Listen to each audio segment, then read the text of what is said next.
maasim. Baka panis na to. Maasim. Negative. Isang umaga, habang nag-i-scroll ako sa TikTok, nagulat ako sa nakita ko. Pinapanood akong lalaki na first time kumain ng lawlaw. At eto ang sabi niya.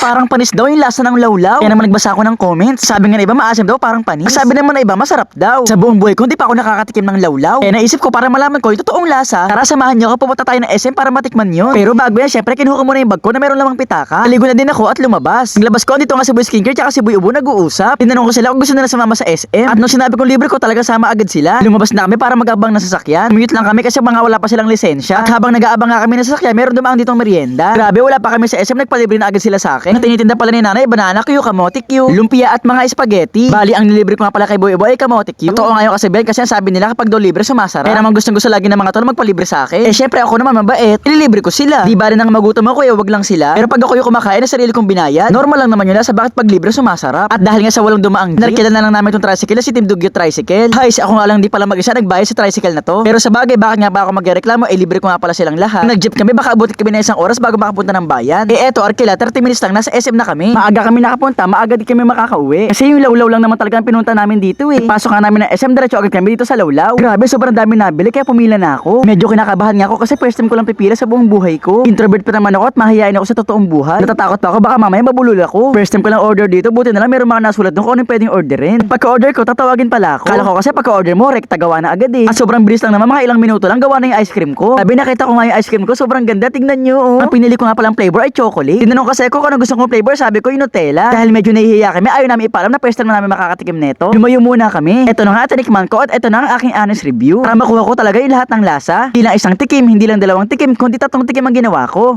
Medyo nasasarapan ako kaya umaapat pa akong tikim. Alam niyo na siguro kung anong sagot ko. Umisa pa ako eh, nasarapan ako. Next naman si Boy Skincare. Sa reaction ng mukha nila, makikita niyo kung anong sagot niya. Dalawang tikim nga din pala siya para sure. At ayun, napailing na lang siya. Sumunod naman ay si Boy Ubo. Alam niyo naman to kapag naubo, ibig sabihin nasarapan. Kaya naman tinanong ko sila kung rate 1 to 10 at anong masasabi nila. 6/10. Masarap yung toppings pero yung ice cream hindi, maasim.